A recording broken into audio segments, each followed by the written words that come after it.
Emmanuel Macron va-t-il pouvoir aller au bout de sa réforme des retraites? C'est le sujet de ce deuxième épisode de l'hémicycle sous les radars. Emmanuel Macron en fait une affaire personnelle de cette réforme des retraites. Et ça, il faut qu'il arrête avec ça. Parce qu'on ne dirige pas la France en faisant des affaires personnelles d'une réforme aussi importante que celle des retraites. Oui, nous avons l'espoir de gagner. Et cet espoir, il est porté par cette incertitude syndicale. Il est porté par cette majorité de Français qui ne veulent pas de cette réforme. Et cet espoir, on l'a chevillé au corps. Et je peux vous dire qu'on va se battre jusqu'au bout.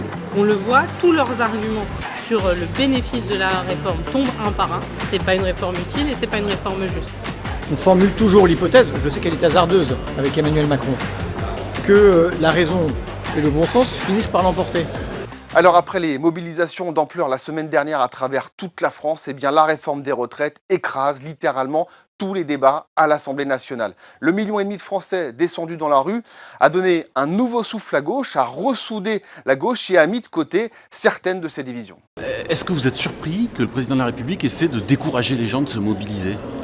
Mais c'est une vieille recette, hein, on connaît par cœur et on l'a déjà vu dans ce rôle-là à maintes reprises. Ça ne va pas se passer comme ça. Il y a une vraie colère dans ce pays. Et il y a un vrai rejet de ce texte.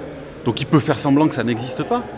Mais il va être rattrapé par la réalité. Ne soyons pas 2 millions, soyons 3 millions la semaine prochaine. Et faisons en sorte que le gouvernement se sente obligé d'abandonner sa réforme. C'est la seule réforme qu'il a été obligé de repousser lors du précédent mandat. Et donc on sentait bien qu'il s'en faisait une espèce de fierté, une espèce d'obligation que de le représenter. Mais je veux dire, il n'est pas Jupiter, il n'est pas plus Vulcain. Et en fait, la France est une démocratie. Et si le peuple ne veut pas d'une réforme, eh bien il faut entendre la colère qui gronde.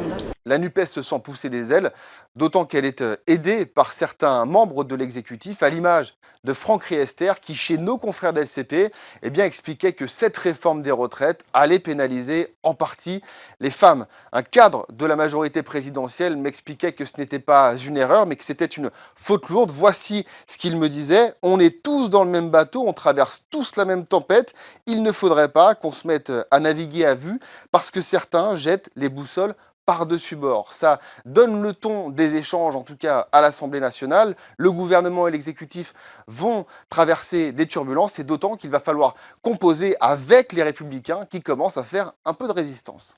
Moi j'ai été très clair, pour l'instant le verre n'est pas suffisamment plein pour que je puisse le voter et je suis pour l'instant sur un vote contre. Aujourd'hui on a 1,7 actifs pour un retraité. Il y a 20 ans, c'était 4 actifs pour un retraité. On voit bien que les conditions du déséquilibre sont là et il faut pouvoir conduire cette réforme à bon port, mais pas n'importe comment. Je voudrais quand même dire un mot sur LR. Moi, quand j'entends la droite depuis des années, des décennies même, soutient cette question de la réforme des retraites. Valérie Pécresse qui avait fait campagne sur la retraite à 65 ans, moi je trouverais ça aujourd'hui incompréhensible de voir LR ne pas soutenir cette réforme des retraites.